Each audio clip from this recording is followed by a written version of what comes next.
lan lañ ñaka di léegi ak lan mooy seen yéene pour li nga xam ne mooy wér-gu-yaram si biir réew mi. Dr. Samateh, thank you.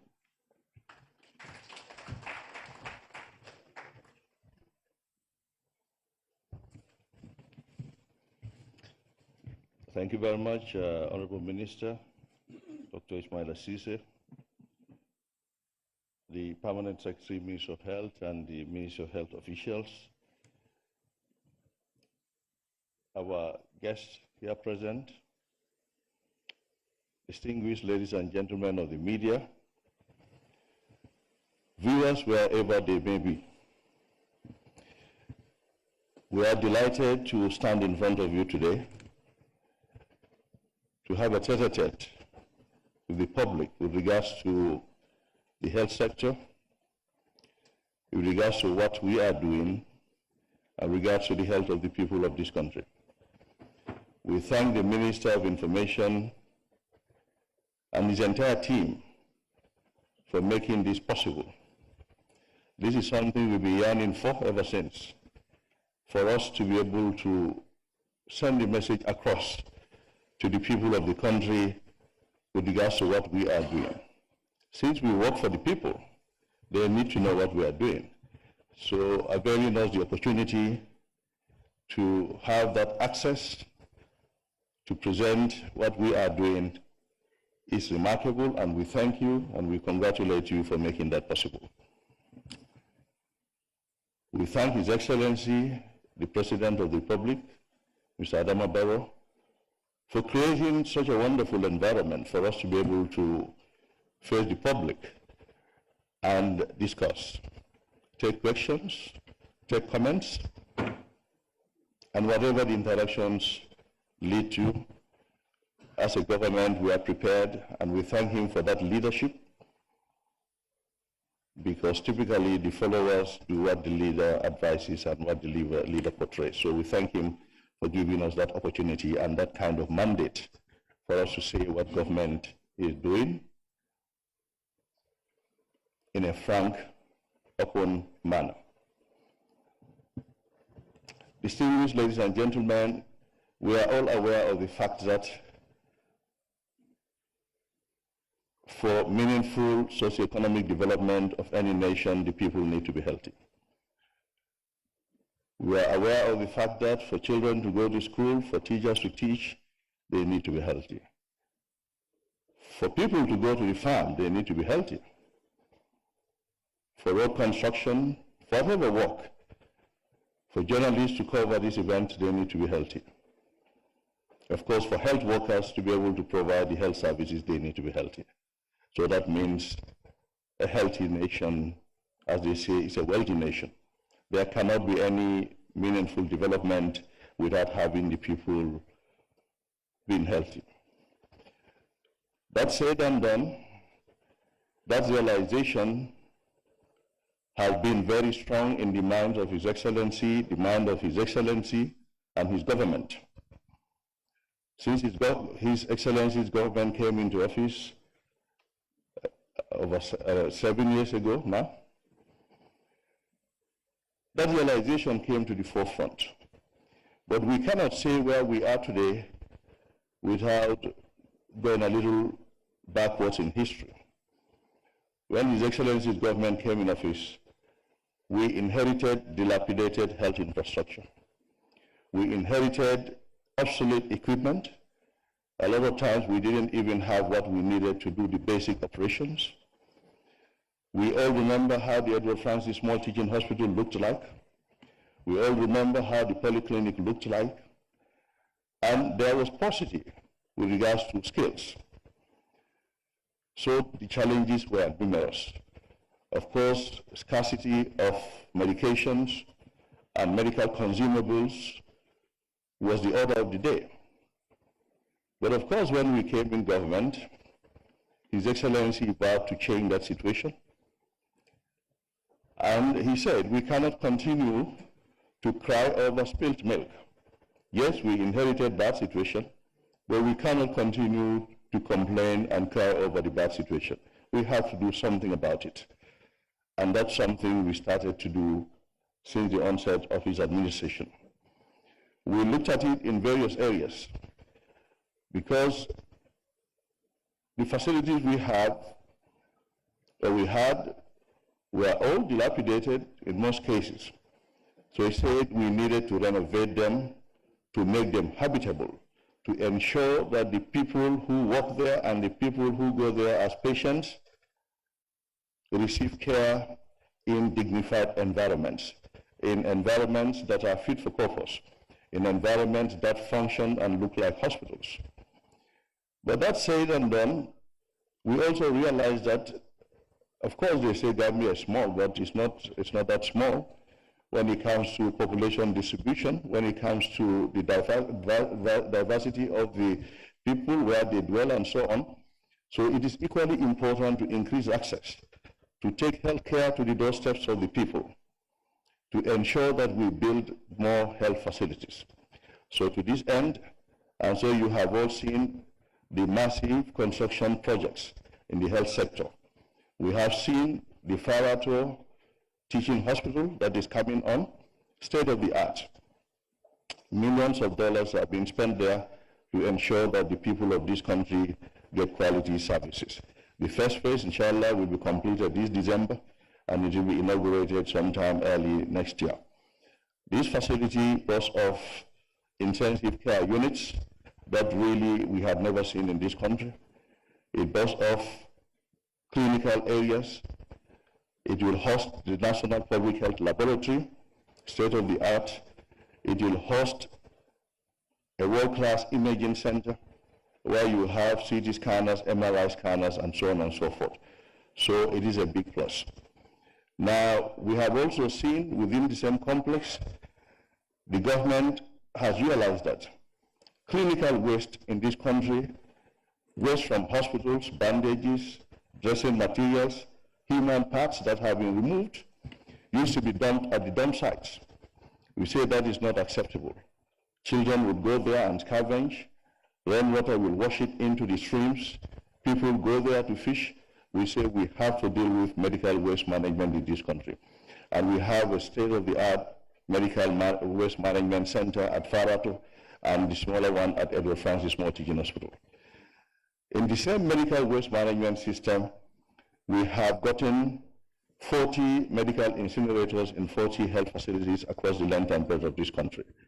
Equally, each of the 7 health regions has gotten a containerized incinerator in the regions. And of course, even the private facilities are not left behind, and the facilities that do not have incinerators. We have 4 refrigerated vehicles that go around to collect medical waste to ensure that the people of this country are protected from contaminated materials. This is all part of the infrastructure development.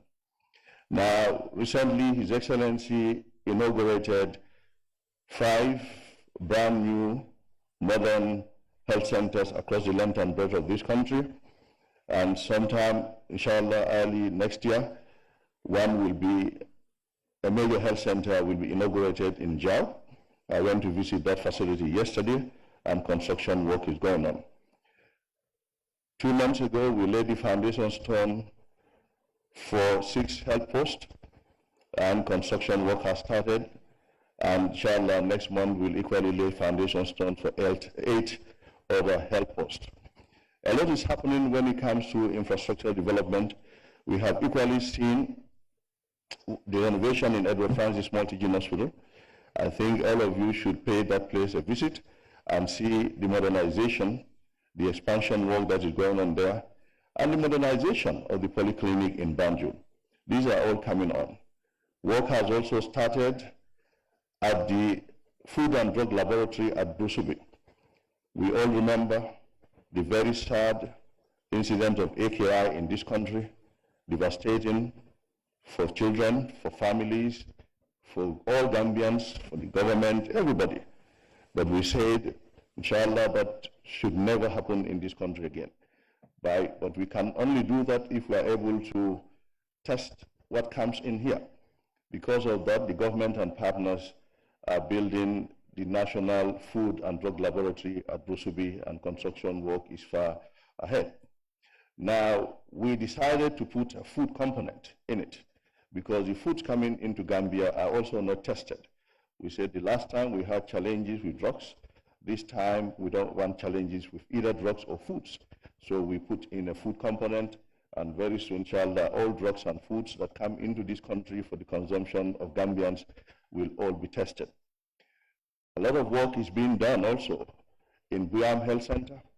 Buam Health Center, Buam Hospital, Buam General Hospital is getting big expansion work costing tens of millions of dollars. Is equally speaking, Brikama Bar Health Center is also getting quite some expansion, the construction of a theater and a host of other things.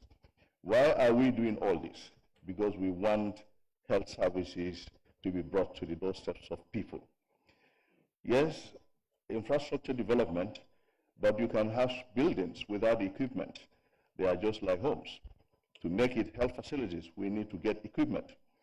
And believe me, for the past few years, government and partners, we have procured so many life-saving equipment. When some people visit some of these health facilities, they are surprised that these are in Gambia. They start wondering. We got visitors from partners here, local partners who are in the healthcare services too, delivery systems, and from outside. And they are wondering these are here. So provision of life-saving equipment, massive ones, including various types of monitors, various types of scanning equipment, ultrasound machines, CT scanners we are buying. And recently, we have gotten some digital X-ray equipment. And not stopping at that, where X-ray services are provided, they need to be structured in such a way that the people surrounding the building and the people within the building are protected. And we've gotten that updated services in our facilities.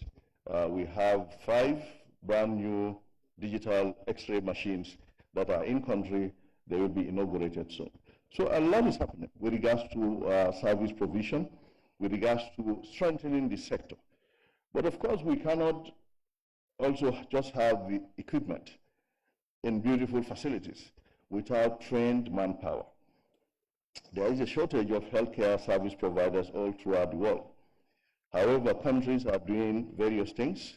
We are all strategizing to ensure that we build capacity locally. Gambia has been benefiting from support from other partners, other countries with regards to providing specialists. We have a medical school. A lot of doctors have been trained now. The numbers are grossly inadequate still. But we believe for sustainability, we should be able to train people to specialize in the country. And I'm happy to inform you, all of you, that postgraduate training for medical specialization has started in this country a few years ago under the leadership of His Excellency President Adama Barrow. In the postgraduate training program, with the support of the World Bank, we are able to bring in up to 20 very highly qualified professors and senior consultants of the various medical specialties to come to Gambia, to work at the Edward Francis Small Teaching Hospital, provide services for Gambians, in the process train Gambians to become like that. And as I speak to you, we have up to 100 Gambian doctors. They are already doctors, but they are specializing, up to 100 of them who are becoming specialists in various fields: obstetrics and gynecology, internal medicine, pediatrics, family medicine, and so on and so forth, including surgery, urology, and the rest of it. I think this is a very, very big plus for this country. In 2, 3, 4, 5 years, because some will even finish their training program in 2 years or even less.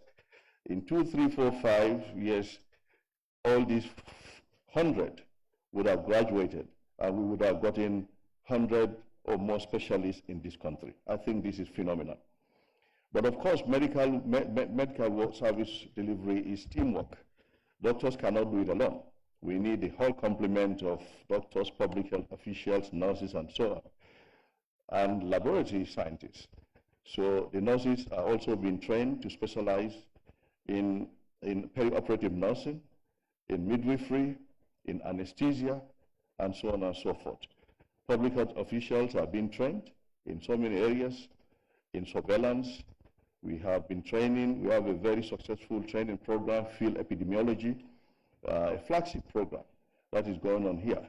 They are being trained in so many aspects of infection prevention and control, and so on.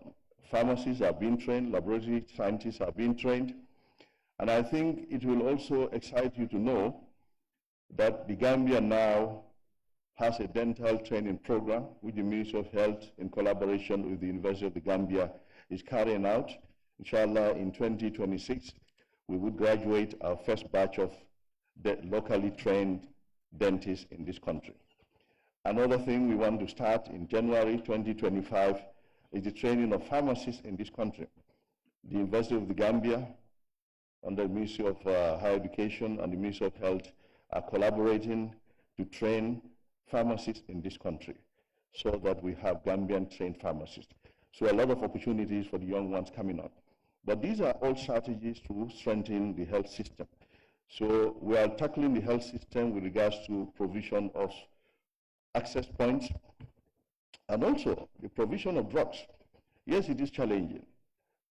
Every now and then we hear about we don't have enough drugs here and there. Sometimes it is true, sometimes it is not totally true. But I think we should be cognizant of the fact that every item used in the hospital, all medical items, from drugs to cotton wool to plaster to fluids, everything is imported into the Gambia. Not a single item is manufactured here. Of course, when we depend entirely from outside, challenges are bound to occur. But of course, government over the past few years has intensified the drive to provide medicines of high quality all the time to the people of this country. What has been allocated for procurement of drugs under the leadership of His Excellency since he came into office has already tripled from what we inherited. The biggest challenge we have with regards to medicines is the suppliers. I must say here, the biggest challenge we have as a government, and unfortunately, the suppliers are Gambian suppliers who are not patriotic enough. They go through the process, they win the contracts to supply drugs under the GPPA rules, and when it is time to deliver, they dilly-dally and dilly-dally until we threaten to take them to court. That has been a big challenge. I'm sure probably some of you are even getting ready to ask that question, but I will tell you what the biggest challenge is. The current supply of medicines, the one who is supposed to bring them, after fulfilling the requirement, and that is the law. If we are procuring medications, the law says follow A, B, and C. They tender, they provide documents, they win, time to supply, one excuse after the other. And since we are in a democracy, we have to follow the law to deal with them. We cannot do anything other than following the law to deal with them. This has been a big problem, but government is looking very seriously at alternative ways of dealing with the problem for good. But that notwithstanding, the hospitals have medications. I want to clarify that. They don't have all. Yesterday I was in Ceesay Health Center. In fact, this morning I came from the provinces. Just on track to find out. I was in their store. They have analgesics, they have antibiotics, they have fluids, they have anti-diabetic drugs, they have antihypertensives. So it's ironical sometimes when we hear, but when we go to see, we realize that it's something different. So a lot is happening with regards to health sector strengthening, health system strengthening, and so there is a lot to say. But at this juncture, if you want me to, sorry? Just going to the local language, just reform it. Yo, mbalbe konton na badingol min bebe jang, mi lamor lalu be anin jiber lalbe. Mol min bebe nying mo kono jang, anin mol min ben jibe kamband. Bi mbe jata kende ala bunda la kajakan. Mbe Honorable Ismaila Ceesay Tentulam ba konton anala timo mbe anin journalist ol min bebe jang. Pour ka nying silo din tolla, pudin nim banko mol ya kaja. Nying ko kumatan tol bulu bak katun mbe nyina nyini kan. Pour banko molu kala long mbe minto. Katun ga dogo min beke a doata watsan ka ke banko molle. Andu mol nya long ko ka dogo keye nyanta lon na le be doku sifa jumalal.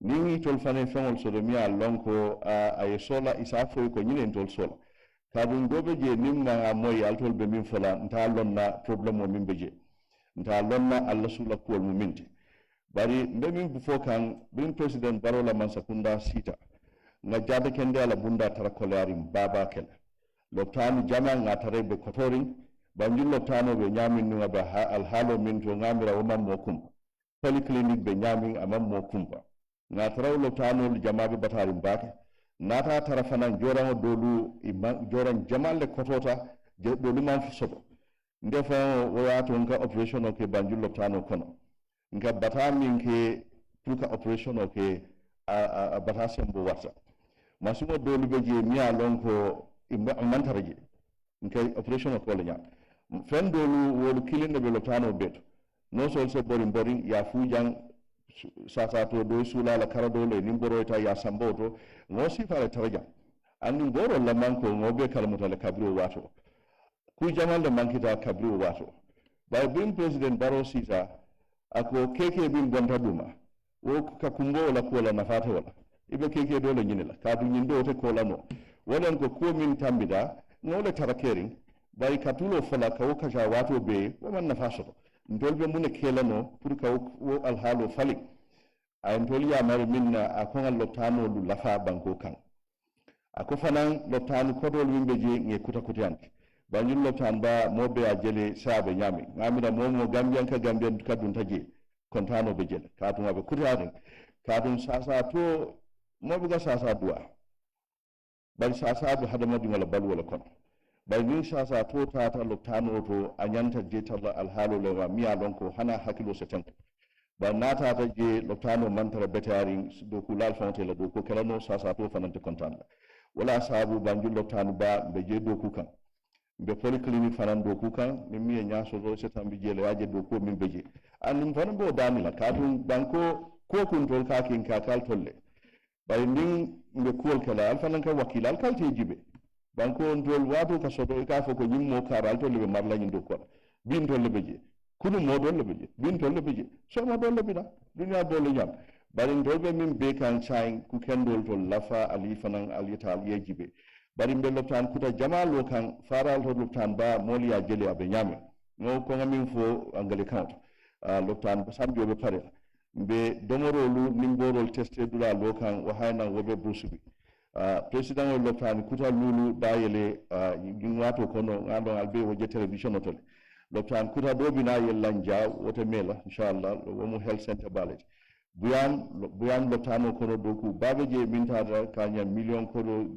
million jama bikama ba doku jama beje mina loptan kuto fanan do lola inshallah base bina loptan kuto sotol inshallah brikama jam fanan bina loptan kuto sotola wolbe mu yirwa kulleti miya lonko e be kere nyin karina la bita dula dolu yella furka foundation ola min bita fo loptan kanyan ding sey kari tambila nga plus nga foundation stone la min tata pour loptani woro kunum bota wol jibe kan budu nyinal mu kuwalti yirwa la karola loptan la karola bari loptano fanan dunkan sen fo joran de taraje man sakunda ni partner liye joran jama sang miya lonko inata loptano to sai budun anun fanan be karandi rola be doctorol karandi kan gang miya lonko sai ati jarla yata bantala banko lu kan pour ka specialize wolen ka doctorol karandi pour min be fararo kala ka doctorol karandi min be kala musolla doctorol ka doctorol karandi min be kala dinu wala doctorol dentist of fanan be karan kan jang sa minika nyin do ko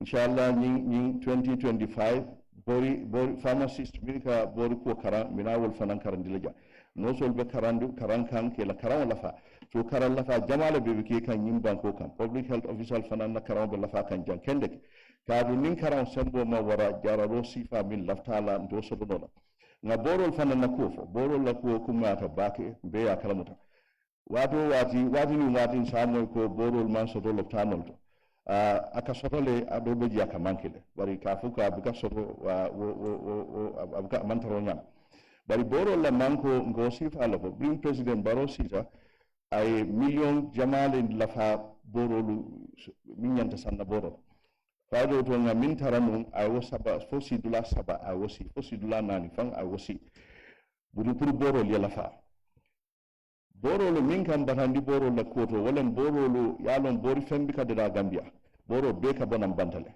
nimman sakunda ko lafanyin bori nangamol nato bori nangamol nga advertise molu sotota miya lonko koytol ba supply la non silo li noma GPP la silolo iko karile a win wo kari nin contract ko santa anyanda borol nata wato minna dolu jama isalate andu miya balafa wara katun minika jamal min kan tabden wol gambian kolla wol faydo to ndefe wol man balafa so bankoy it's a problem on that problem on that in say noma bari ba be democracy le kono mobi kata no yenya pa marika ise min keno wolan ka mari samba nyaat luwa nyaati do ba ni ba samba luwa nyaati do wakata mo tal wadan do be borol batula be luwa no mala bari be borol batula a woyen batandi bake bari man sakunda e fero do kele ba kashakan ne sa mi alon ko be silo so dolale pour ñing heldo mi molka so borol la ko pour ka bondi ñim banko ka donc jamale be ke kan jararo fannala bari kanyim min be foten ana famu munati wala molla jata kenda lafa nin lu tanol lota borol nata jorangol santa molu karanta nyanta sutero kala molla jata kenda la lafato andu mbafola le ko no sutero kele e be senarin kayto to ikafo mi health indicators na Gambia la health indicators lafata bake e better improve fa bake andu ngajiki jama so ko health indicators be continue la le ka improve ngalo min ka jabe yirwa kan bol fola mina wol senen dilale bari be president Barrow tentula bake anala masakunda kadu nyajem be nyinkul be kala no president Barrow le lotam fe serum bring budget o nata ako health la budget o lafa kadu health wa important bake president min lafa mo la jata kendala wala bo kala no bari health system o fanan kono nga yirwa balle keji nga reform jamal le keji falindu jamal le keji sakona fulo la manan kumala nga ko mi inherit health system o to ko dolu bring president Barola man sakunda nata wol mu ku dimindi ballet health system o la na fulo kama ka tamandi mi nyame bring dol nata ko fo yo faling katu ni wo man faling mol nyanta jara ro mi soto la man ata soto ko kirimbo ko no le mun nundo ka je ka impress badi molla wuli keme jama million o ka impress di aka kinyami do ala donnalo ba bin president Barrow sita ako fo el fali andu ngol fali sai wol bika jo nin bi joro be kala min nyanta joro kala ika jo aita min nyanta jola ika min karandi o min be do kola ila account to directly sa mol bika koro muta bago kono ka fo to kata staff le jo base warabe kamaba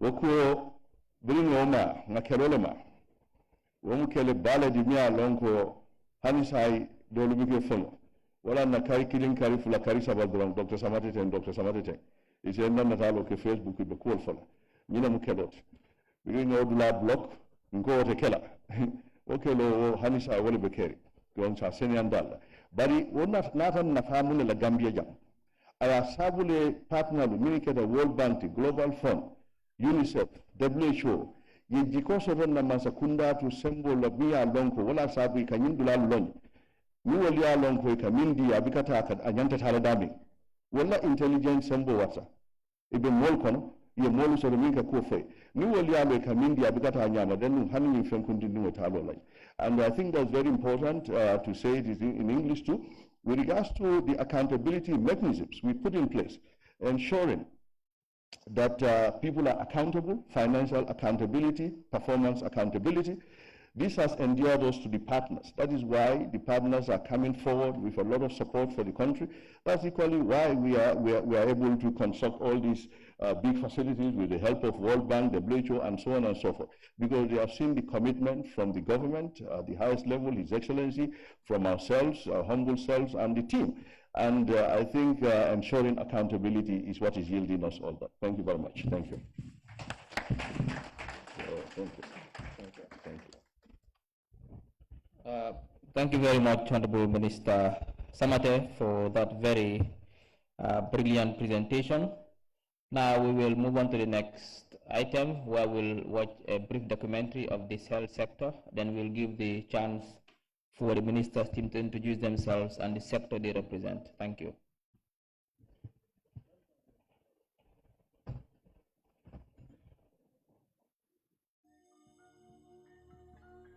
in its continued effort to improve healthcare access and quality across the Gambia. The government of the Gambia, through the Ministry of Health, has successfully built and inaugurated new health facilities across the country. These state-of-the-art centers bring essential healthcare services closer to our communities, ensuring that quality healthcare is just a step away for Gambians across the nation.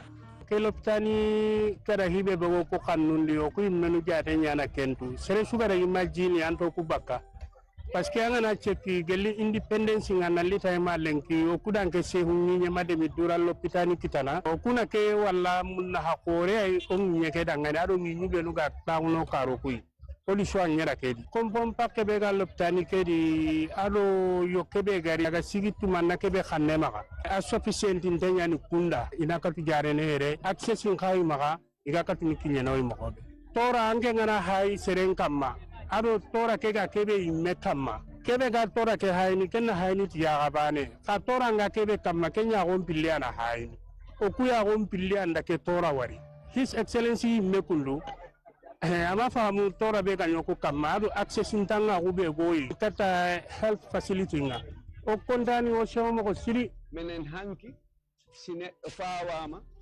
jimarado ko men jepta mo men naba mo bansang sina base sina dum gambisara alhamdulillah rabbil alamin alla itti dum don addi dum do jimarado meden hebi hen wentare modja si neɗɗo golli e leydi cellal on gollani leydi lottan dey ko ɓuri ɗum moƴƴude e leydi heewani sabi neɗɗo kala ko o heɓata e aduna si tawi o heɓani cellal tawa o heɓani ko cellal ngal woni yeeso kala ko neɗɗo ɗaɓɓata si a heɓi cellal hankadi si faaleɗa goɗɗum hanki komin tampanno Allah ustinden tampere meden weltino bete mandin kol ko tokoro ka dia holo fongole da nte be jande ni loptano kalo loptano lo to fanam be jam on se fendim fonoje kunu anin bi be men kon otumo no jati ken yabe mankirin to bulu baja mankino mama ce ko buka soto bari ñun fengo mu tanti ñanta ka tango be soto ni te saba soto wo fula o te mankita bi jati ken yan to nga ko non to be soto dirim bota 40 ba loptano tani na ko ne ken ba tani na kata jara o soto fo bi kewe subulata ni mo men kon ni nemo tenturo na jayo ni ngaw dati jannale wato den safole bennal talal atu tumo ni mo sasara dante ngoya ma suto ka kol ke dulal to na mo sasata na ma ko ya sambanye dang janni mo naral kana wato aka wato ta bari bi katara lari la bu kono suto mo ka afoy ko nte sasata doron kan nan no si kendol ko li jandore mo ka mo to tay kane kama ibi kele la bu ko ne kana la tan le ka wulu so mandila mol ke fula so fandi ji kanole kane ke tare loptano o mun na kontaan da folo mandin ko kudo la dula nin ko la beje ika sewol kontano men be nabi ni loptano la ko konta ban la satale de bari se tento ni ndayro mun masakunda kana aden na nyodu sababol keta mewlo rendinte be duwale ala mala ni so kayrola hamata da men ka futaje fasa futaje nun do loptano to re ka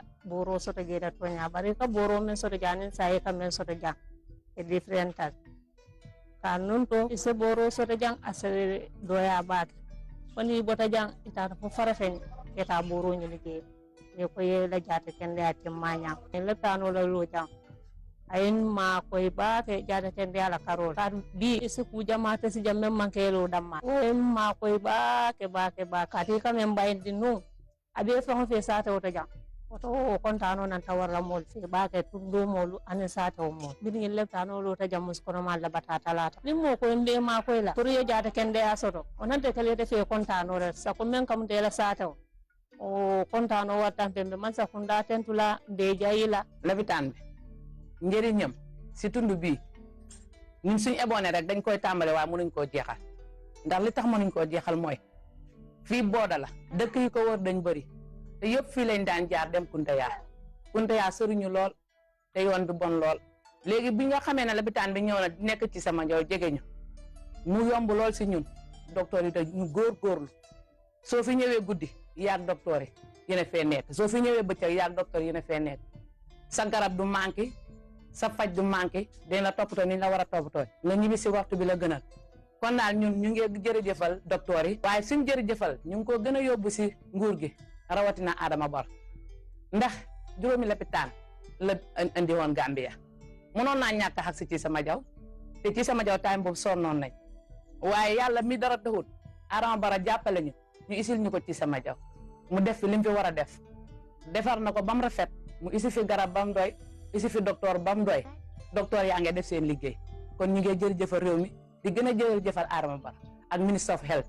Advanced diagnostic services have been upgraded with the introduction of modern X-ray machines and dedicated X-ray rooms at Edward Francis Small Teaching Hospital, Farafenye and Bansang hospitals. This development greatly enhances the diagnostic capabilities of our hospitals, ensuring faster and more accurate medical assessments. To further strengthen our healthcare infrastructure, oxygen plants have been installed at Bansang Hospital and Edward Francis Small Teaching Hospital, providing critical respiratory support to patients in need. These plans are a major boost to patient care, especially for those requiring emergency treatment and life support. In a bid to enhance safety and improve conditions in healthcare facilities, asbestos removal and renovation works are underway at Farafenye Regional Health Directorate, Fatoto Regional Health Directorate, Kawur and Karantaba Health Centers. These improvements aim to ensure that healthcare workers and patients alike are safe and comfortable in our hospitals. Thanks to the World Bank's support, renovations and the construction of new health structures are transforming Brikama Ba and Buyam Health Centers. These upgrades are helping to expand capacity and improve services in these critical regions, ensuring access to better healthcare for all. One of the most ambitious projects on the way is the construction of a new hospital in Farado. This hospital is set to become a major healthcare hub for the region, providing comprehensive services and advanced medical care to thousands of Gambians.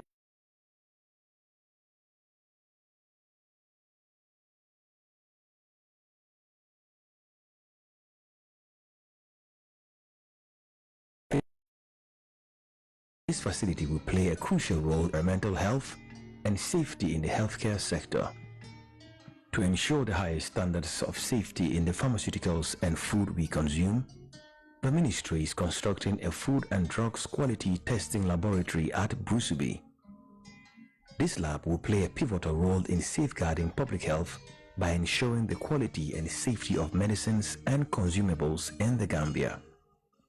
These projects are a testament to the government's unwavering commitment to improving healthcare access and delivery across the Gambia.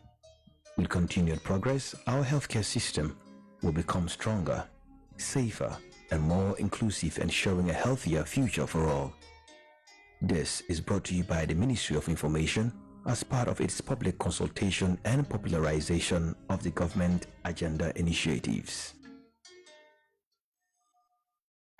Thank you very much, Honorable Minister. That is not only impressive, it is also unprecedented. Since independence, I have not seen such a massive health infrastructural development in this country. So bravo to you and your team. But also, I think we have to thank His Excellency the President for his vision and his steadfastness and his dedication to promoting healthcare in the Gambia. Now we'll give the chance to the team. We'll give you only 3 minutes each. Your name, your designation, the sector you represent, and also briefly the mandate of that sector. Just 3 minutes, 2 minutes in English and 1 minute just summarizing in the local language. We'll start with Dr. Nyasi. Good evening to you all. My name is Dr. Mamadou Nyasi. I'm the Acting Director of Health Services, Ministry of Health.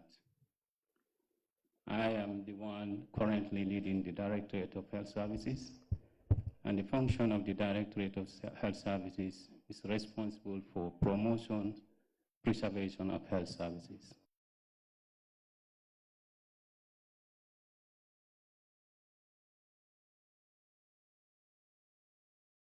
Responsible for taking timely investigation to respond to diseases, to investigate the reasons why diseases are happening, and to take timely precise decisions to make sure that we control or eliminate the outbreak of diseases. Under the Directorate of Health Services, we have 7 programs, and all the regional directorates are under the Director of Health Services. In precise, the Directorate of Health Services is the technical advisor to both the Permanent Secretary and the Honorable Minister of Health. Thank you. In a local language of your choice? If you don't come, you can just pass. Right? Thank you. Now we have Dr. Sabali.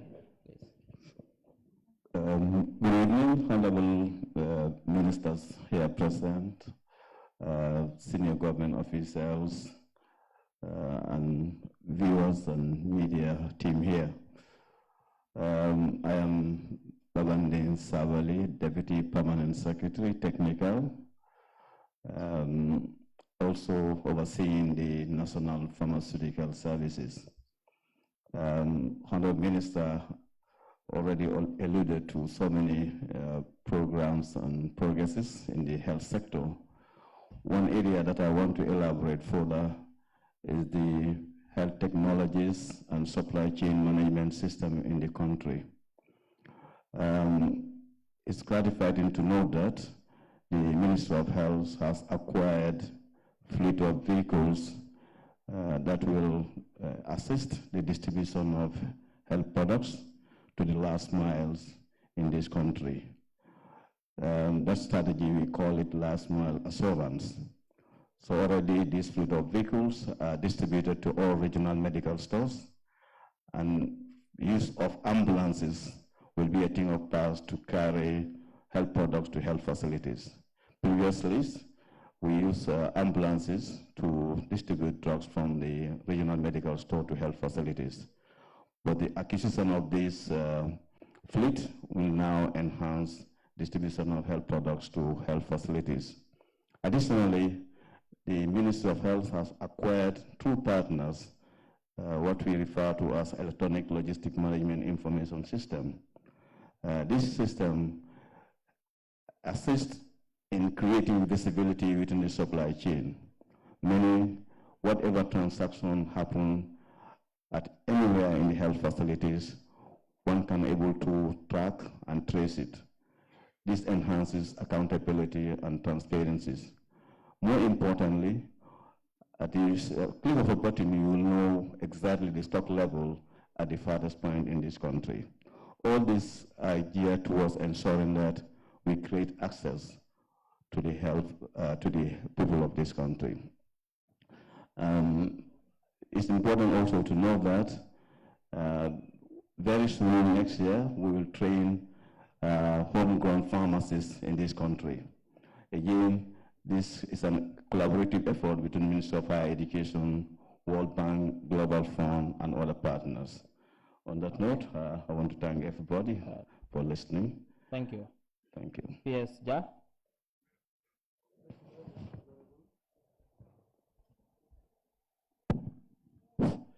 Thank you. My name is Omar Ja, the Permanent Secretary 1. We have 2 permanent secretaries because of the multifacetedness nature of the health sector. It's very, very wide. So I think normally when we listen to the Honorable Minister, we have seen the building up of confidence from the donors. We receive large sums of money to make sure now that infrastructurally, the minister, as well as the training and the equipment. So my role is to make sure now that deadlines are met, as well as monies spent optimally, as well as the manpower that is needed to make sure now that the health sector is moving forward. There are a lot of activities in terms of directorates in the regions, as well as our directorates within the ministry to coordinate them, as well as advising the Honorable Minister in terms of the policy decisions and also regulatory regulations. These are my role in the ministry, and I think since I joined, we have seen a lot of progress in such, and I hope that the challenges also that we are facing in terms of drug, there are a lot of challenges. I'll make sure also that the suppliers that we contract, at least they fulfill their bit of the contracts to make sure now that drugs are available in this country, which is also a challenge for us because, as the Honorable Minister has just pointed out, we didn't have testing for ourselves. We also don't manufacture drugs here. We have to bring them from abroad. So we have two challenges there. It's the challenge of supply chain, where you have, because of the war and other problems in the world, so the containers are affected. Another thing, we have also the challenge of regulation, because I believe that GPPA, when they look at health, and they do look at health in a specific manner, I believe that also is affecting, for example, the availability of drug. If GPPA understands that other sectors, maybe they are, operational based on yearly or quarterly, but in health, we operate based on maybe hourly. So I think the rules that are applied on other sectors in terms of purchase should not be the same. It should not be applicable also to health. These are issues that we're facing, but I hope that, Salah, as time goes, we'll be able to thank you. change it. Thank you very much. Finally, Dr. Bitey, just your name, designation, and the mandate of the... Okay. Thank you, Honorable. Just briefly, please. Yes, thank you. Thank you very much. Mustafa Bitey. I'm the Chief Medical Director of the Premier Hospital in the Gambia. That's the Edward Francis Multi-Gen Hospital. We are responsible for providing specialist care for all patients in this country.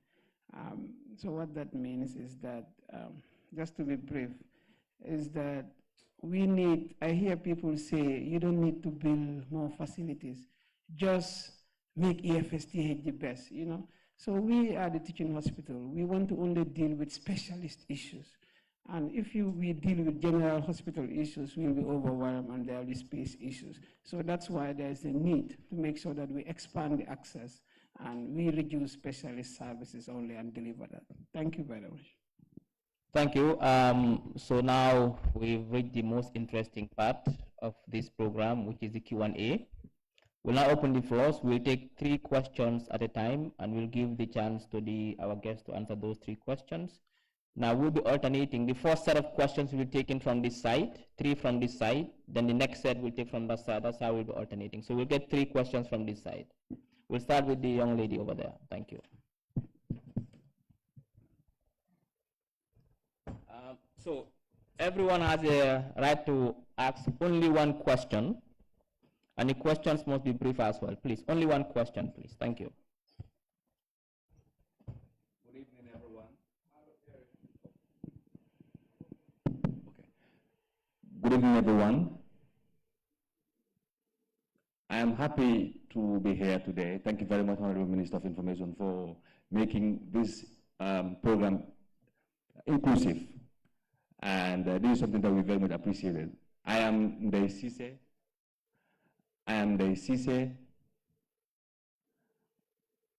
The question that I have is to the Honorable Minister. For many years now, deaf people have been struggling in hospitals, in health centers. So how can we make these centers accessible to deaf people? I have a recommendation. Is it possible to have your nurses train on basic sign language or on sign language in collaboration with the Deaf Association? Thank you very much. Next question.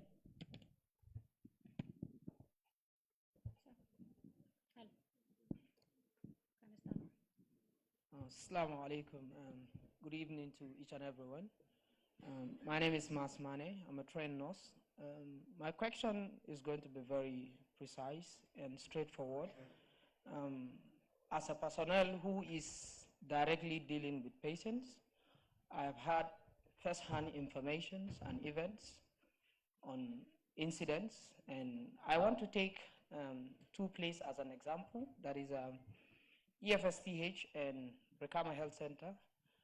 As the boss rightly said, the function of EFSTH probably is to focus on specialized cases, but unfortunately they are overwhelmed with other general cases, which shows that there is a lack or a gap somewhere. Having said that, I believe that the EFSTH outpatient, which is Ndamban, as of now, and it has been a problem in terms of resources, especially material resources. That is to say, for almost a year now, it will be very difficult for somebody to be rushed into the Demban Health facility right now with a heart attack, and for the nurses and the doctors to be able to do something. They have the knowledge to do, but they don't have the material to do what they need, which means if one person had a heart attack right now and go to the Demban facility, there's high chances that they wouldn't have the resources. And if the boss is aware of this, I believe, let him tell us what is the way forward. And the second part is... One question. No, it's one question. Okay.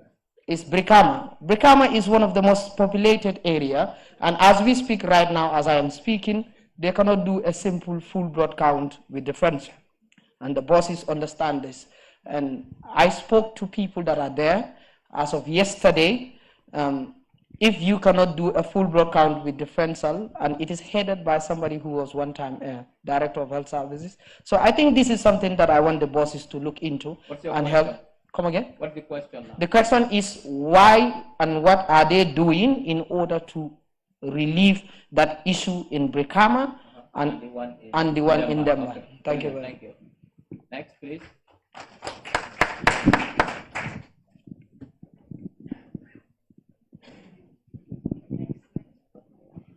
Assalamu alaikum wa rahmatullah. Mahitu Damod Lamin Juf, Joge Hilltop FM. Doctor, I want to ask the question in English and also repeat it in Wolof for both audiences, right? So the U.S. Embassy issued a travel advisory on the 16th of October 2024, and it reads, the Gambia's health infrastructure is inadequate.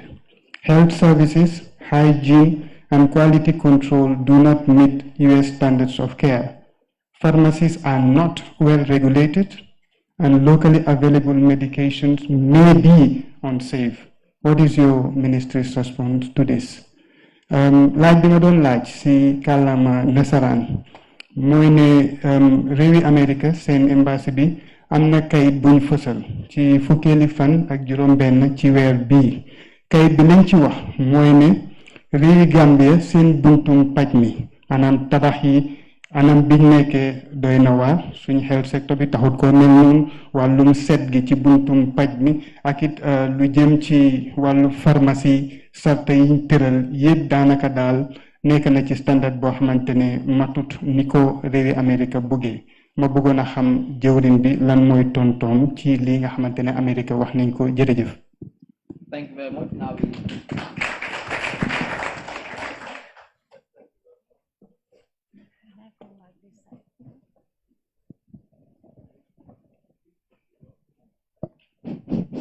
use this one. Yeah, use this one.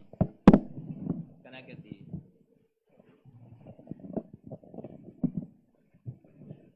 Yeah, thank you very much. For the first question, I think that is a very good suggestion.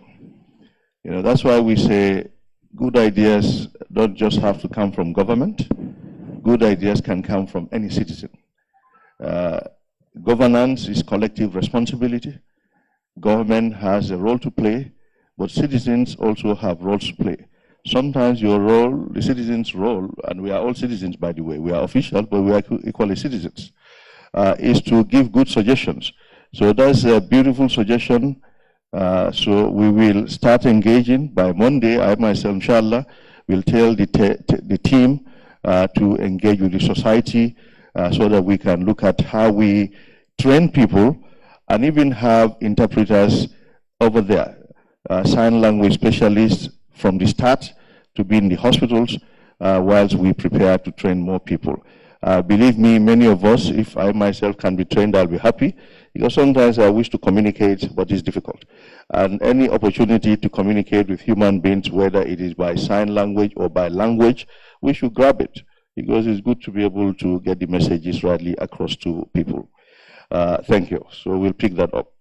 The second one is with regards to the issue of the Brikama Health Center and Deban. Brikama Health Center is in a highly populated area. Generally, the hospital is under a lot of pressure. For your information, that is why we think Brikama needs a brand new hospital that is big and fit for purpose. That is why we are building that hospital that World Bank is supporting us to build, and we've acquired the land. But before then, certainly services need to be optimal.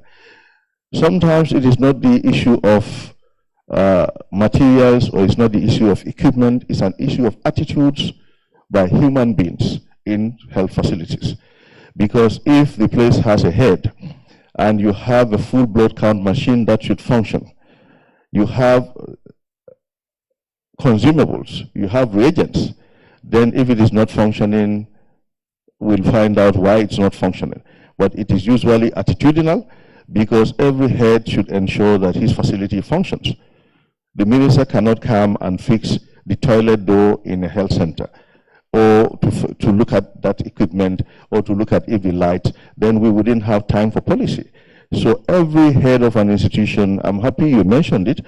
I think the heads of institutions, heads of health facilities are also hearing us. Every head of a health facility must run his facility, because that is what he is employed to do. We'll take it on board. We'll find out, because I'm not aware of this, because directly the minister is also not supposed to know whether food board can functions in this place, or this functions in that place, that functions in that place. Really, there are a lot of people before the minister who should know that, and then the country can run. So everybody should make sure that he does. The cleaner must make sure he cleans well. The CEO must make sure he runs the facility well. The laboratory people must make sure they run the lab well. Of course, at the end of the day, we need to check to confirm. I was in Basse last night. This time I was in Basse, going around the facility. And some of the findings I made were attitudinal problems. You climbing to the theater, the wall of the theater, the wall of the walkway, which is painted oil painted, and there is a lot of dry sputum on the wall. Is that for a minister to go and clean that? The hospital has administrators, it has so and so. So people in this country must do their work, rather than blaming minister and so on and so forth. I think that's where we also want the media also to help us. If they go and see the health facility in Basse is dirty, they put the picture of the health facility and the minister's picture on Facebook and WhatsApp. Then whoever in the facility does not even like the minister, he will leave it that way, because it's the minister's picture and the dirty place they will put. But if you go there and you find out who is the head of Basse Health Center, you get his name, and you say, look at your hospital. You put his picture and the picture of the dirty place on the Facebook. Tomorrow you go, they will change it. So hold the people directly responsible. But if you want to put all the burden on the head of the institution, those who are even directly undermining the institution or the individual official will continue to do bad. So I think this is how we can improve that. With regards to Ndeban, the chief medical director is here, fortunately. He can talk about that. But I think those facilities have a lot of equipment. I don't know what you know about the inner details of the facility, because I don't think you work there. Some of the equipment they have, you might not know. You might hear the challenges. But one thing I want you to also know and appreciate. Sometimes healthcare providers also have to be honest with patients. We have seen a situation whereby a patient was rushed to a private facility. And we came to know, because we investigated, we came to know they did not have a ventilator. And that patient needed a ventilator. And they decided now to refer when it was getting late. And they said, look at the health sector. It doesn't have a single ventilator. Ndeban doesn't have a ventilator. FCA doesn't have a ventilator. That's grossly untrue. We have so many ventilators that are functioning. Well, because they couldn't provide a ventilator, rather than being honest to those people, these patients should have been transferred earlier than now. They just said, the health sector, we don't have ventilators. And that's from health workers, unfortunately. So we need to address that. I'm happy that the Directorate of Health Services is looking at all this. But there's always room for improvement. Emergency service delivery in this country, everybody is doing what we can do. But that doesn't mean that that is enough. We need to increase it. There are gaps, there are capacity gaps. Because when it comes to health manpower, you know very well that there are a lot of health manpower gaps. Gambia is a developing country. That's why we need to train more and more people. So we are getting there gradually, but there is always room for improvement, and we welcome your suggestions. And then sometimes it is also good you interface, not even just in this, but you interface with the teaching hospital, CMD, and talk about what you think can be done. The other one was with the advisory from the American government. I believe they provide regular advisory on various countries. So this is not unique to Gambia, I must first of all say. I think it's important to look at the context of it. So it is important as people look at this, we also look at what they say about other countries. Because the way people are presenting it is like Gambia was singled out and say our health sector is this, our security is this. No, it's not the case.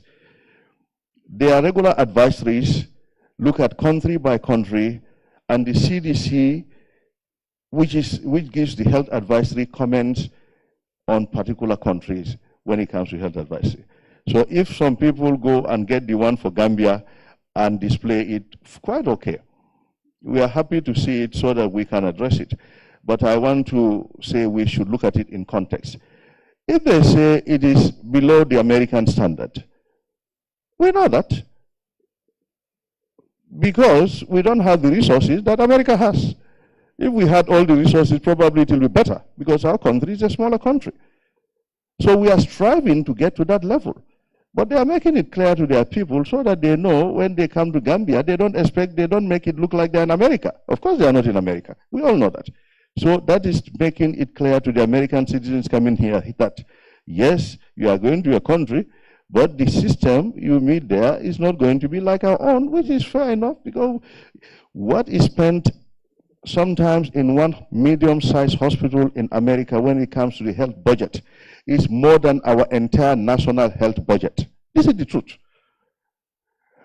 And when somebody has acute appendicitis in Gambia and has acute appendicitis in the USA, in Japan, in UK, the treatment is the same. The person has to undergo anesthesia, has to use the same surgeons, everything has to be the same. We cannot say this is Gambia, that is America, so the treatment is different. But our resources are different. We are a poor nation. I think we also, we must all the time remember that. Of course, we should maximize the resources we have to ensure that service provision is optimal. But I think, to be honest, we have a long way before we reach the American level because it's a resource issue. Number two, the second one is the other part of the hygiene and so on. Well, there's room for improvement. I just commented on what I found in one health facility. It shouldn't be there. It's a human factor. So our team members need to buckle up to ensure there's hygiene. But it's not only the health sector. You have seen the markets also, the streets in Brikama, in Kanifing, in Serekunda. If they see those market areas where the food is being sold, probably they will also say food should not be eaten by Americans who come here because of where it is sold. We've seen the area. So it's a process and we all need to buckle up. Yes, there are certain things where there are no excuses because there's no excuse that people are there to clean. People are there, they have materials and they do not clean. So we will all improve on that. When it comes to the polio they are talking about, you see, not that there is human transmission of polio in the Gambia. You see, sometimes when your system is very efficient, you yourself, you pick things and people use that against you. We are the ones who picked the vaccine-derived polio virus in environmental samples. We picked it in samples, in sewage samples. I think one was in Banjul, the other one in Fajikunda area. And then sometimes we also take samples from the Kotu sewage dump site. So it was in these samples that the vaccine-derived polio virus was detected. And then it genetically was similar to what was also detected in some two other countries in the neighborhood. And it was even believed that these people might have passed through Gambia to those countries, because when they did the genetics of it, when they did the sequencing, they realized that those were related. So it is not that there is polio spread in the Gambia. We have not seen a single case of acute flaccid paralysis due to polio. But because our scientists, our surveillance officials, the public health officials, due to due diligence, they were able to pick this up. And when we pick it up, we announce it. And when we announce it, then this is it. So probably other countries, it is full there, they are not picking it up. So our efficiency sometimes brings about these problems. Thank you. Next set of questions from this side. Good evening, ladies and gentlemen. I am Mariam Kamara, a journalist. My question here is, what is being done in order to make sure that our medicines at the hospital are being distributed for their purpose? Because I've spent at least 1 month at the Edward Francis Teaching Hospital, and all that was available for my patient was just normal saline for 1 month. Just normal saline. And we spent close to $1,500 per day. And that's the smallest amount we spend per day. So I want to be sure that the medicines the minister said is available at hospitals when he visits is being distributed properly. Thank you. Next, please.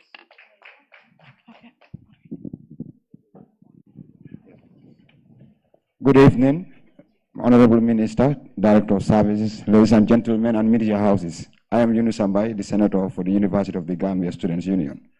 My question will come in the form of a plea. We have a lot of students, especially lactating mothers, coming to the University of the Gambia. We have young ladies also coming to the university who need actual health support from us, the Students' Union, as well as the management of the University of the Gambia. However, having this opportunity to come here face to face with the minister and his people, I believe it is better I put it this way. How best would you see it as part of your health policies to promote education across all sectors of the Gambia? Because you've made mention of a collaboration we have with the Ministry of Higher Education in terms of teaching people on sign language and others.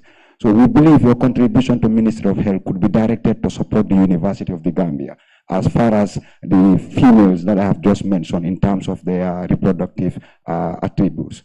Many of them come as pregnant ladies. Some of them have medical issues. We need to address them, but we have limited resources. We have a gender and health minister. We have a union that is ready to support the students.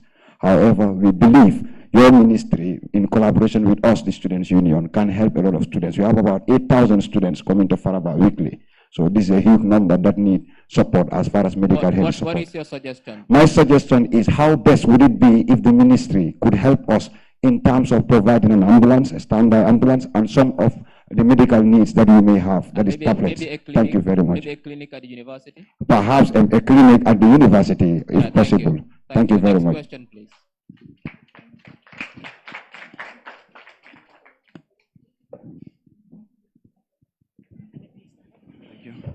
Good evening. I am Lamin El Saya, the Information and Communications Minister of the University of the Gambia Students' Union. My question is directed to the Minister of Health. In your deliberation earlier, you had made mention that some Gambian suppliers are not patriotic. Patriotic in the sense that sometimes when it's time for them to deliver the supplies, they tend to dilly-dally. I will tend to quote your words. So my question is, what specifically is the Ministry of Health doing in order to help provide a solution to this problem? Because I think it is essential to find a more tangible alternative rather than relying on unpatriotic Gambians.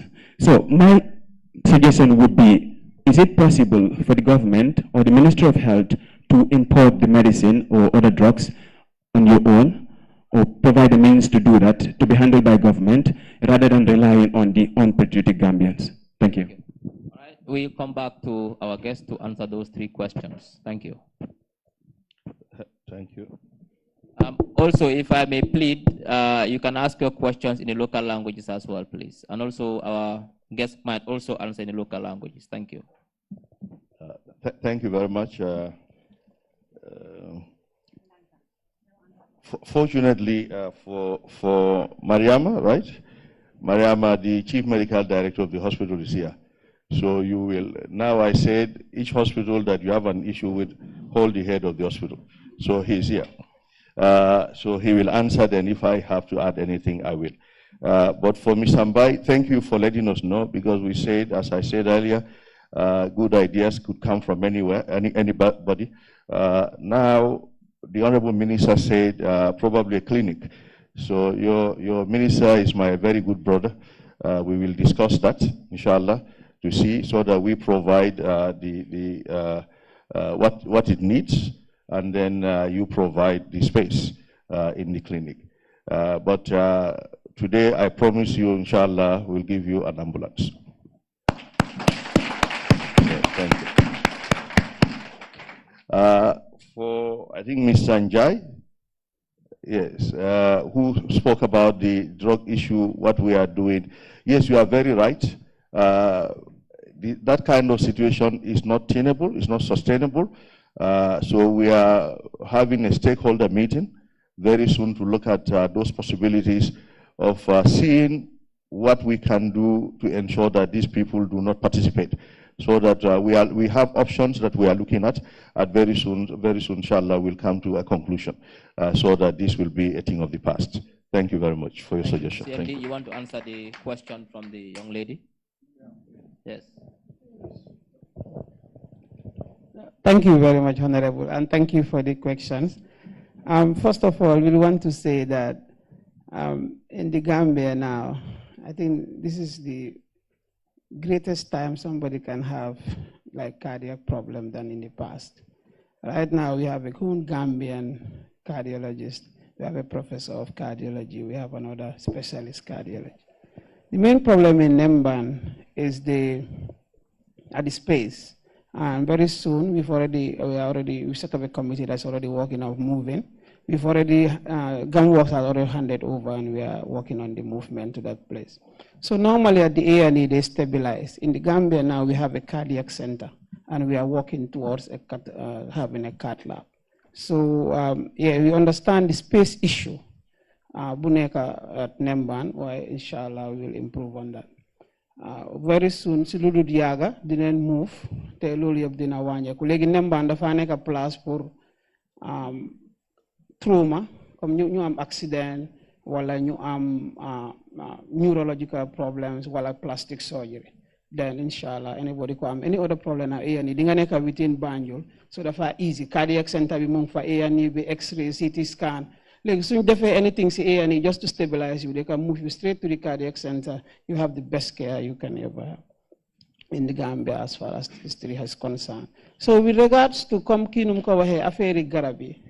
So for Rock's Legacy Blopitan, we make sure life-saving drugs that you am. So we then could prioritize.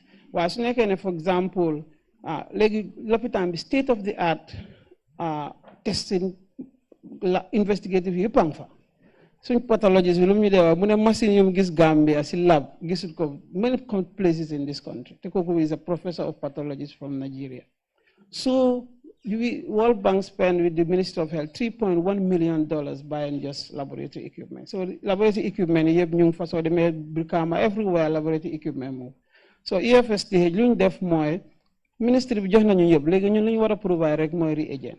Légui luñ def moy dañ am collaboration ak yenen farms yu nekk ci Gambia, so ñuy woga ñom ñuy provide reagents di maintain suñ machines yi nga xamne continuously and make sure that reagents for lab are always available. So that type of partnership line and we've signed it. So with regards to the drugs, garabi every time nga dégg nit di wax ne paracetamol sa amut lopitani Banjul parce que garab yu gëna important yoy leen dé jënda. You need pour dem theater, you need pour life saving and lo tax mën nga ñëw ci lopitaan ñu joxuñ la paracetamol. Why when you want to have surgery you have that. When you want right now you have to pay a token for that. So you have to pay for a little bit of all the sustainable. So for now, the government of course highly subsidized. Lower fee 60,000 si biti ñu la charge 2,000. Te so demé Senegal with the same test, excluding tests, plain boy gel and everything, you can pay a minimum of 85,000 for those tests. So healthcare is very cheap in Gambia, especially in a specialized hospital. sometimes di nga am drugs yu nga xam ne nekkul si specialized yuñ dee ut, so yooyu maybe you will be asked to buy. Loolu du dee ñaaka. Waaye daf dee fekk there is a delay in certain drugs yu war a ñëw. Comme ministre nu mu ko waxee léegi, for example, yaa ngi wax benn supplier mu ne la dina la supplier ëllëg. Yow nga prepare for that time, so yooyu ñëwut in time. So ñun suñ resources yi dañ ko def si specialized drugs yi ba yële su ñëwee then nga make sure yéen ñëpp ngeen am all other types of drugs. So I think su nekkee situation bi moo happen, then those type of situation comme you wax dina arise. Thank you. Okay, next set on this side, from this side, please.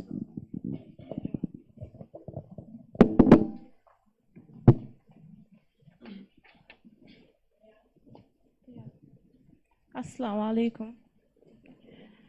Honorable ministers are present here. Good evening to you all. I am Binta Esba from Musa Molo's online TV. My first question, Honorable Minister, is that previously the country primary health care was very strong, and this reduced the border on tertiary hospital, but now it's the primary health care system seems to be weak. That's the current status code of the country primary health care, and how do you intend to prove it? Thank you.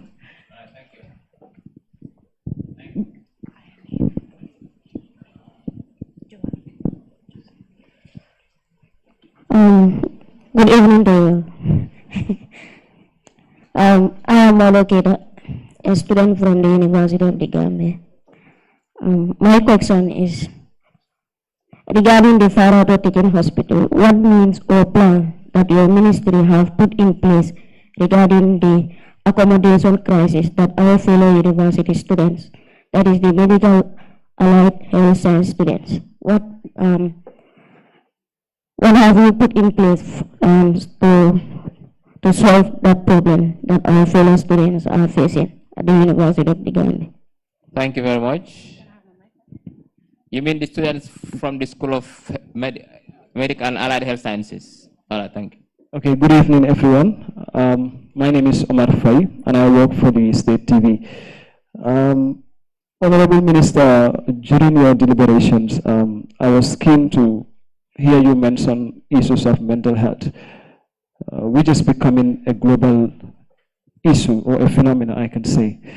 And according to a data that we receive, it says almost 27,000 people are suffering from severe mental health and substance abuse disorder. And this was a report that was released in 2012. I couldn't get the updated version, but I believe the number must have risen from now. Do you have plans to upgrade the Tanka psychiatrists? And are there further, trainings of health experts with regards to, handling cases of, mental health in the country? Because even nowadays, you see a lot of mental health people in our streets and everywhere in the corner of the Gambia. Do you have plans to upgrade that center and make it more successful? Thank you. Honorable Minister. Thank you very much. With regards to Binta's question, primary health care, I totally agree with you, is the bedrock of sustainable healthcare service delivery. Because quite a lot of items, quite a lot of illnesses could be dealt with or prevented if we had the care that they should get at the primary healthcare level. So there are challenges. Yes, we have a primary healthcare unit, and they are doing quite a lot, but we have a program which will soon start, inshallah, called the Primary Healthcare Revitalization Program. So we are revitalizing the primary healthcare services across the length and breadth of this country. Close to half of the villages and towns in this country have primary healthcare services, but we want to make it 100%. Because since we believe it is useful, so if something is useful, some should not get it and others go without it. Everyone should benefit from it. So now we are, and partners, fortunately, all our partners agree to that. We have been advocating for that. Our multilateral partners and bilateral partners, so that we get the primary healthcare structures village health workers, community health workers in each of these villages so that they are able to go visit that family in their home where a child is having fever. They go and check that patient who is coughing. They are able to pick up cases of tuberculosis early. They are able to show signs of pregnancies that are problematic, because if we have a primary health worker in a village and a woman is pregnant and we teach them, these are the signs of, for example, preeclampsia. When they see that, they will tell this woman, you need help, and they will bring that woman early. So we strongly believe in it, and for the government universal health coverage strategy, primary health care will form the bedrock. So we are happy to lay that here. But of course, at this juncture, it's important for us to talk about the health insurance scheme. It is because of this universal health care system that the government of His Excellency introduced health insurance scheme here, and it is being piloted. 13 health facilities are participating currently. Inshallah, very soon, every Gambian will be a health insurance holder, and the issue of drugs too and paying on spot, paying at service points will not be happening, Mariama, because everybody will get a health insurance card, and when people go to health facilities, they will present that card and they will get the services and the drugs. So we are rolling that out gradually. Very soon, inshallah, it will be nationwide, and that will be a thing of the past. Unfortunately, I missed your name. You were speaking on behalf of your colleagues at the medical school. With regards to, yes, the Faratu Teaching Hospital is coming. I think it's a very good observation. If we have a teaching hospital, where do the students stay? So fortunately, your minister, the Minister of Higher Education, has thought of it too, and he has come forward to us, and we have met with Dr. Bite when he was the director, and we have put forward strategies so that the teaching hospital is there, but we equally have the accommodation and even the classrooms, because it's not everything the teaching hospital teaches is done on the wards. Some are done in seminar rooms and classrooms, so that those possibilities are also there in Farato, instead of duplicating that in Faraba, since we don't even have the resources. So we are working on that. Thank you very much. Thank you. Mental health, yeah. Mr. Fai, yes, you are very right. Mental health is a big problem, not just in Gambia, but throughout the world. But it is becoming a bigger problem here. We've seen quite a lot of youth being affected.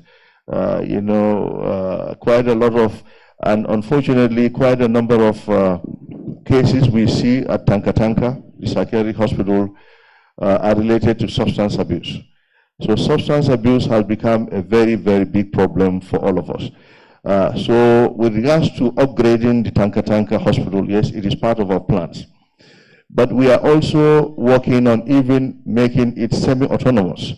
That means separating it a little bit, because currently it's being managed by Edward Francis Small Teaching Hospital. So we said if it gets its own budget entity, if it gets its own management, they will pay more attention to it, and that is very, very near. In fact, those things have been approved. Now, yes, we are training some people. There's a Gambian who is being trained in psychiatry in one of the West African countries, and gradually we are training nurses, but more people need to be trained. So recently we concluded what we call the support of the WHO, a mental health investment case.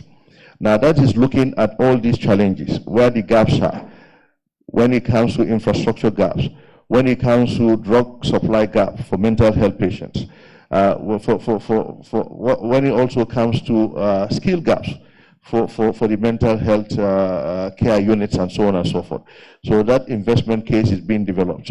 And fortunately, this lady here in front, Ms. Fatmata Koma, has been spearheading that for us, and we got a very good document that we are going to share with partners and work on to guide our national response to mental health.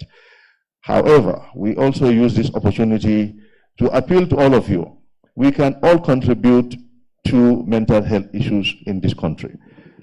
We can prevent people from substance abuse. Some people, your peer groups probably will listen to you more than to me. So use your leverage to encourage them not to use substances that are not supposed to be used. So everybody, so I think we should, each and every one of us should task ourselves to ensure that we talk to someone to refrain from using these substances. So I think by the end of the year or next year, that should be our New Year resolution, help prevent mental health. Because really, government also needs to be supported. Sometimes people believe government should do everything. But for communities, for society, individuals also need to stand by government to achieve the result. No government can do it all alone in this world without the support of the citizenry. So we also urge you to support. Thank you very much. I think just a follow-up to that, there's a question that came in through the text message because you spoke about the national health insurance. It says that, good evening, everyone. My question to the minister is that why are the government hospitals not using the insurance cards the government issued during the registration of the new birth certificates? That is the first question. The second question has to do also with mental health. I think you did indicate that the majority of the cases at Tanka Tanka are related to substance abuse. What is the strategy? Are you going to build rehab centers? Because if it's established that the problem is substance abuse, then they have no business in Tanka Tanka, because Tanka Tanka, I think, is geared towards mental health and not rehabilitation. Now, are there plans in place to build more rehab centers so we can be able to put these young people on a proper rehabilitation so we can reintegrate them back into society? Yeah, thank you very much. With regards to the ID card, I mean the insurance card being used for the registration to getting the birth certificate. Of course, for the birth certificate, there are certain documents that should be, because that is what is in the rules. And also one reason is the insurance card is not just for Gambians.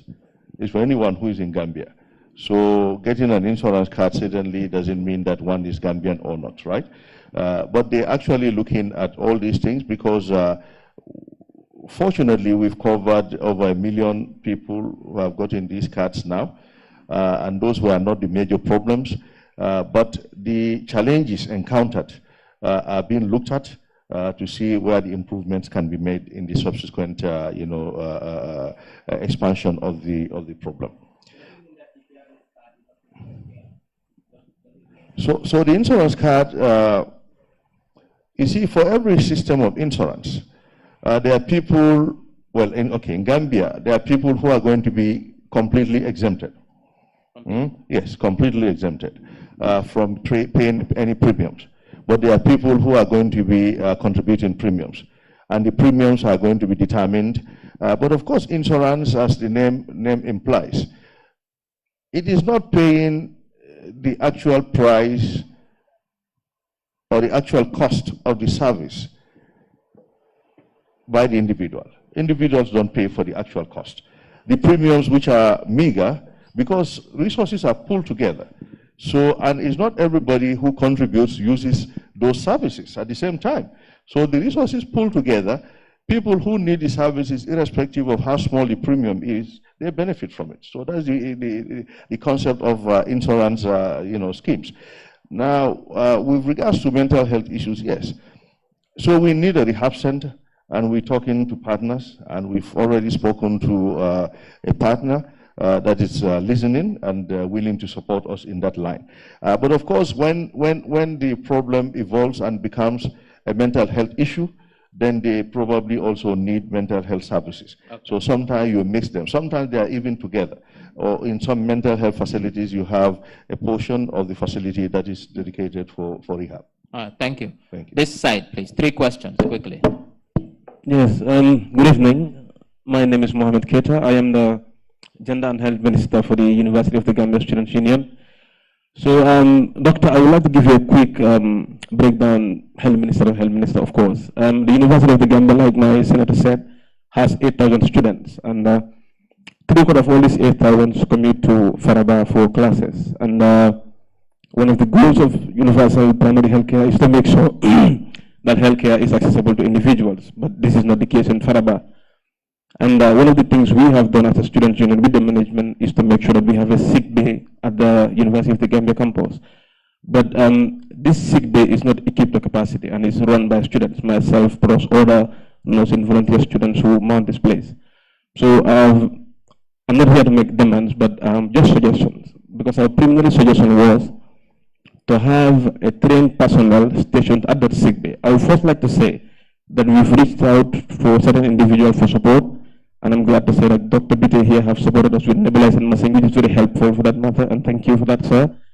And this is very unused, but the capacity of the people running this particular place are not up to par. Myself, I'm a public health officer, and I have volunteer nurses running there. So I would suggest if you can get a nurse, let's say from any of the facilities in Western 2, to at least serve even a single shift at the sick bay, because we see complicated cases there, people, students fainting while in class, and others having complicated issues. That is one. And I'm glad that you've said you'll donate us an ambulance, because we have complicated issues which need quick referrals, but we have problem referring them. We even have to use some of the vehicles of our lecturers. And I'm glad that you'll say you will donate this. But before the facility will be built, which you said you will discuss with the Minister of Higher Education, we would like for you to at least station a nurse at the Faraba sick bay. We already have the complex, and there are some medications and a nebulization machine, like I said, given by Dr. Bide. To have a trained nurse at least stationed there for a single shift to take care of these issues, one.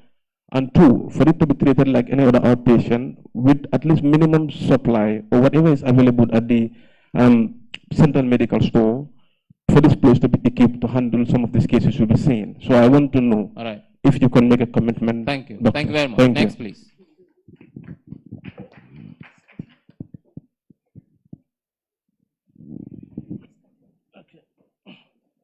Good evening, everyone. My name is Yaya Ebojang, a student from the University of the Gambia. The Honorable Minister one time mentioned that you always have problems with drug suppliers to the Gambia. Last week, I went with my mom to the hospital, Serekunda General Hospital, and after the long queue, she went to the lab and been diagnosed. Then she went to the doctor, but she was only given one tablet of medicine. And the rest of the medicine, she was directed to go to the pharmacies. My question is, why is it that the pharmacy has better, or maybe more, perhaps better medicines than that of the hospital? That is my question. Thank you. I think we've got 3 questions there, or it's only 2? No, let's do one more, please. We'll take one more question from that side, please.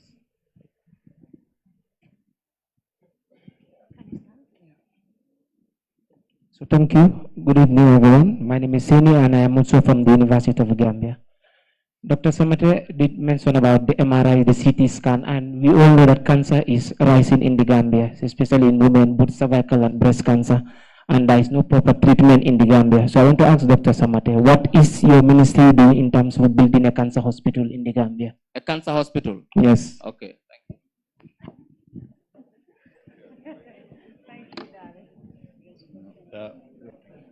Thank you very much. Now, Honorable, before you answer that question, it just came to my mind. You know, we're in Breast Cancer Week.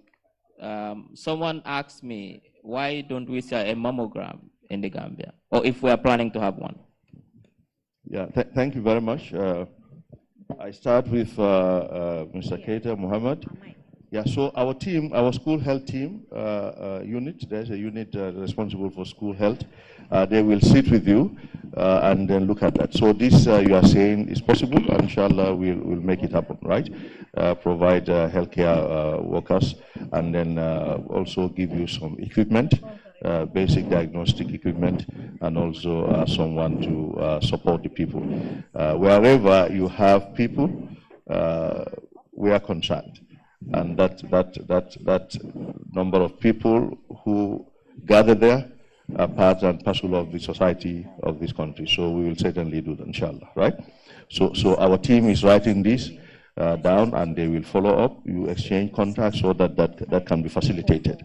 Mr.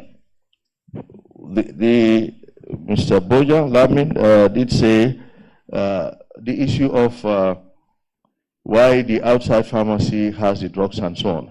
You see, government procurement is different. Outside individuals can go anywhere and buy.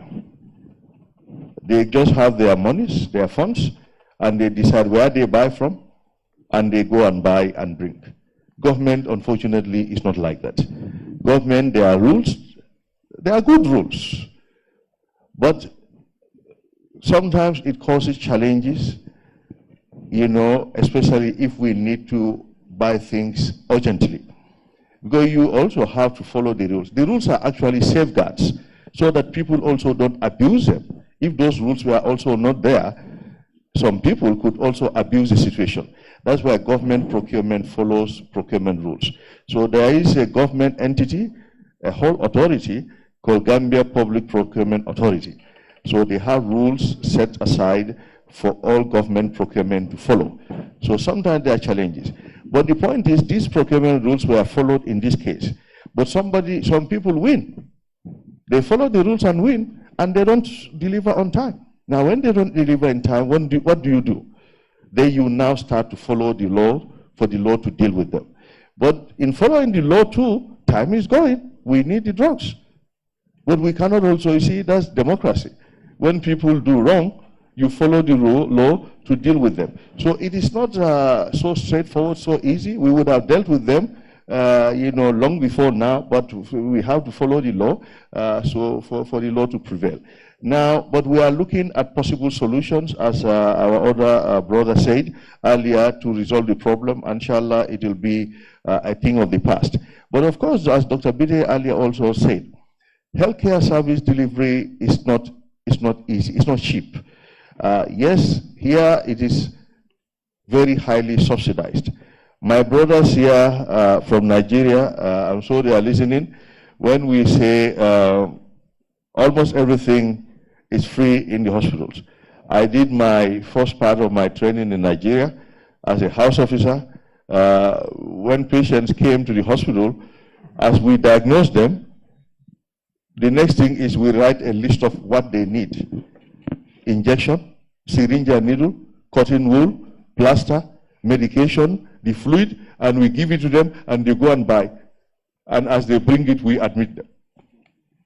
They are here. I don't know if it's changed now. It's the same. Yes. This is what prevails in some other countries. So Gambia, yes, we want to do more and more. And you know the resources of Nigeria is much more than that of Gambia, isn't it? I'm not picking Nigeria for any reason, just because we have some Nigerian brothers here who are our guests, and they decided to be part of the process. That's why I just wanted to mention that, not to picking it for any reason. Right? Do you have a final question to answer? Yeah, but the final question is the cancer hospital, the MRI and so on. Yes, you have a strong point. So it is very, very high on our agenda. We have established for the first time in the history of this country now a cancer control program, identifying the challenges of cancer we have in this country. We had we had a malaria control program before, tuberculosis and leprosy control program. We never had cancer control program. We never had hepatitis control program. But these past 2 years, we established program units, and they are headed by people, Gambians, and they are looking at this. So we are partnering with the International Atomic Energy Agency to support us establish a cancer center in the Gambia.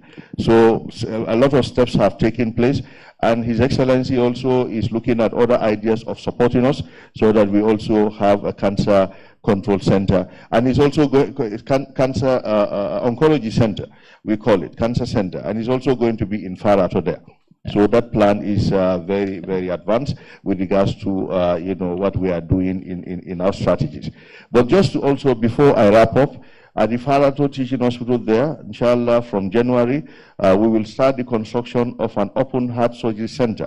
It's going to be a multi-purpose theater where we're going to have open heart surgery, and equally we are going to have a kidney transplantation right there in Farato. So a lot is happening. Gambia is a low-income country, but nation building takes time. You know, we didn't meet all this, but we see the need to build them, and we're building them, and eventually, inshallah, we will get there. Thank you very much. We have only 10 more minutes. We will take 3 questions from this side, and the final 3 from that side, and then we will wrap this session up.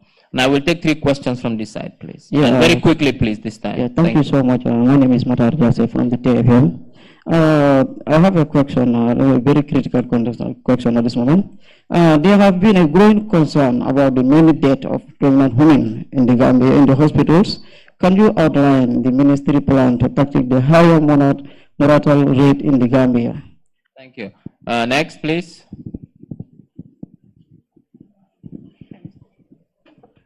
Well, thank you very much, Honorable Minister. Of course, my name is Mamadi Jallo from Samuel Online TV. Minister, recently you were at the National Assembly with your delegation and your team as well, with the Medicine Control Agency. And discussion centers on the complaint of importers, affecting the availability of medicine. From this session, it seems some of the deputies, and of course, want to compromise with the rules setting medicines availability in the country, especially those rules. I believe relaxing on some of this or compromising with some of this. My question is, should be your focus be on availability or safety of medicine? Thank you very much. Availability or safety. All right, final questions from this side.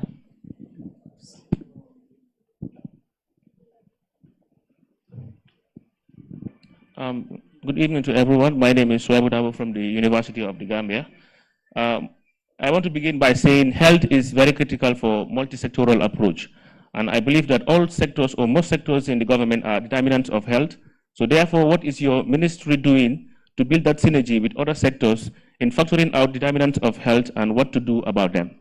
Thank you. Thank you, Honorable Minister.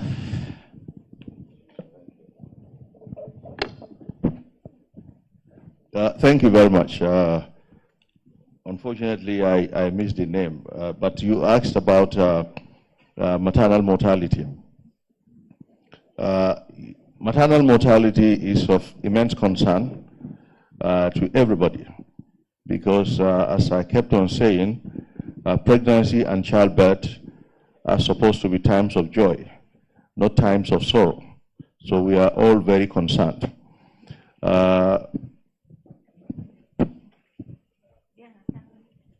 Every maternal death is a death too many.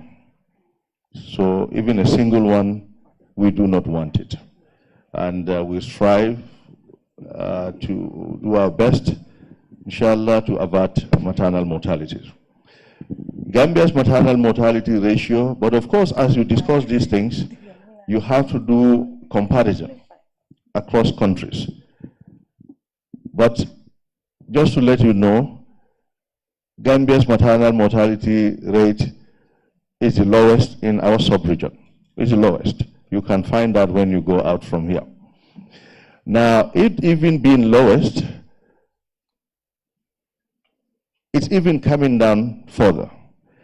Now, during the last demographic health survey 2019-2020, even before then, in 2013, it was about 433 per 100,000 live births.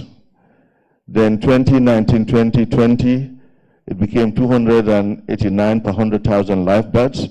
The next demographic health survey has not been carried out yet, but using this service information, because we have a unit that's very much responsible for that, it was even lower at 244 per 100,000 live births. In fact, it is even said that institutional mortality is about 179 per 100,000 live births. So these are remarkable decreases in maternal mortality ratio in the Gambia, and we want that to be further reduced. But I must tell you, government has taken quite a lot of strategies in ensuring a decline in maternal mortality. I'm sure you all remember, for the first time in the history of this country, His Excellency brought community ambulances. This is a big innovation that I've not seen in many West African countries, whereby these ambulances stay in the communities. When a woman is pregnant and is in labor, it just picks that woman to the nearest health facility. Before this, pregnant women had to be ferried on donkey carts, horse carts to health facilities, in some cases motorbikes. So yesterday, when I was coming from the provinces, as we were going to visit, we met with the ambulance, and as we were coming back, the ambulance was going back. I felt a sense of pride, a sense of internal joy that this ambulance, community ambulance, has actually taken a sick patient from a place where even people were afraid. There were times that women, pregnant woman on donkey cart was attacked by what? Wolves. This has all been averted. With increased training of obstetricians and gynecologists, with provision of blood transfusion centers for women who actually bleed, maternal mortality will continue to go down, inshallah. Thank you very much. What was the next question again? Quickly. We have only 4 minutes more to close this session. Yeah, multi-sectoral. Yeah, the Ministry of Health certainly, healthcare service delivery is certainly multi-sectoral. So we have been collaborating with many sectors within government itself. We collaborate with many ministries, Ministry of Education, Ministry of Gender, Ministry of Higher Education, and so on and so forth. So it is multi-sectoral. But of course, we externally also, we collaborate with NGOs, we collaborate with external partners and so on. But of course, one thing we think is very important is community participation in healthcare service delivery. The communities need to be empowered. They need to be empowered to take care of their own health. They need to be empowered to be equipped with the information that can make them have choices that are useful, that are beneficial, that are positive. And we are engaging them, and then community participation is very high. We have our health promotion unit. They're always in the community engaging the people to teach them of health issues, and to bring them on board so that they understand and also participate in healthcare provision. Thank you. Do you want to have a final word? Just quickly, and then we'll round up, yes. Thank you very much. You asked the Honorable Minister a question about mammogram. Yeah. I want to say that the EFSTH mammogram is functional, working very well. And tomorrow and day after tomorrow, we are doing a breast cancer screening. And the first 15 mammogram requested will be for free. Thanks. Thank you very much. Just give me 1 minute. I have a final question. Couple of weeks ago, there was a report on the news that operations were halted at the EFSTH because of lack of water. How true is this? No, I have to, first of all, say that I have to thank NAWEC. They are so helpful to the hospital, and you know, those things have been resolved. The MD of NAWEC himself came 3 times over the last week to ensure that we've sorted that problem. So the problem was that the source, when they pump, our tanks were not enough to sustain for a long time. So midway, sometimes they have to pump again, the water go down. But now what they did, they do another diversion. Now we are a sort of continuous water supply. Thank you. Thank you very much. That brings us to the end of this week's Mansakunda. I thank the Honorable Minister of Health, Dr. Samateh, and his entire team. I thank all the media houses, our media partners. I thank our guests who are here today and the students from the university, and also all students, all citizens who are here today asking these pertinent questions. I think it's very clear we've made inroads in the health sector. Not only is it accessible, but also we provide quality healthcare with dignity. We're not only building the infrastructure, we are also buying the equipment, modern, ultra-modern equipment, but also training health personnel to be able to serve the public. What is important is that, Dr. Samateh, as you go back to work, remember what the young lady said, access to healthcare should be for everyone, regardless of your race, your gender, your nationality, your religion, but particularly your disability. People who have hearing difficulties or visually impaired must have access to healthcare, and I hope the healthcare sector will consider them as well. Thank you very much. Until we come your way in 2 weeks' time, have a very pleasant weekend. Thank you.